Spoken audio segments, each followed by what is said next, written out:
আহমেদাবাদে প্রথম কোয়ালিফায়ারে Travis হেডের stump উড়িয়ে দেওয়ার পর রবিবার রাতে চেন্নাইয়ে মিচেল স্টার্ক যেন তারই পুনরাবৃত্তি ঘটালেন, যেখানে তার শিকার তরুণ অভিষেক শর্মা।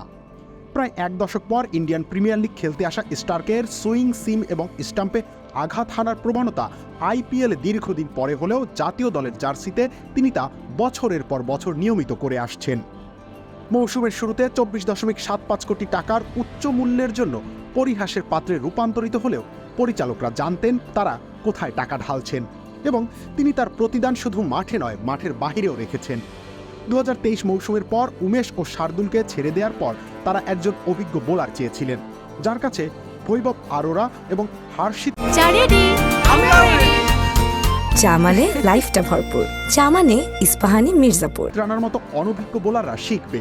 স্টার্ক যেন সেই কাজটাই করেছেন। ব্যাটিং তাণ্ডবের এক মৌসুমে অনভিজ্ঞ দেশীয় পেসাররাই যেন ছিল কেকেআরের তুরুপের তাস। প্রথম ম্যাচে হায়দ্রাবাদের বিরুদ্ধে রানা যেন তারই প্রমাণ রাখেন। শেষ ওভারে ক্লাসেন কামিন্স জুটির সামনে কঠিন পরিস্থিতিতে তিনি তার স্লোয়ার যেভাবে কাজে লাগালেন, হয়তো অনেক অভিজ্ঞ বোলারও তা পারতেন না। তাই তো শ্রেয়াস প্রায়শই তাকে শেষের দিকে বোলিংয়ে পাঠাতেন, আর মৌসুম শেষ করলেন 19 উইকেট নিয়ে। বৈভব আরোরার ছিল পাওয়ার প্লেতে অসাধারণ বল করার দক্ষতা। তার 11 উইকেটের 9টি এসেছে প্রথম 6 ওভারে। গত মৌসুমের তুলনায় রাসেলকে দ্বিগুণ ব্যবহার করেছে কেকেআর, মাঝের ওভার হোক বা শেষ দিকে। উইকেট নেওয়ার প্রবণতা যেন এইবার রাসেলের অনেক বেশিই ছিল। 19 উইকেট নিয়ে বোলিংয়ে তার সেরা মৌসুম পার করেছেন তিনি। শ্রেয়াস আইয়ারের সব থেকে ভরসার স্থান ছিল তার দুই জাদুকরী স্পিনার সুনীল নারায়ণ ও ভারুণ চক্রবর্তী। মৌসুমে কলকাতার সর্বোচ্চ উইকেট শিকারী বোলার ছিলেন ভারুণ। মাঝের ওভারগুলোতে যেন তার ঘূর্ণিতে নাকানি চুবানি খেয়েছে বিপক্ষ দলের ব্যাটাররা। তার 21 উইকেটের 17টি এসেছে 7 থেকে 16 ওভারের মধ্যে।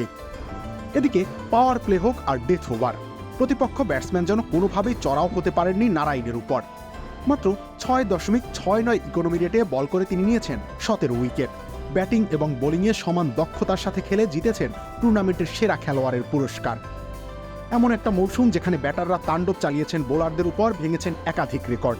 সেখানে কেকেআর বোলাররা গড়েছেন অপ্রতিরোধ্য এক বোলিং ইউনিট।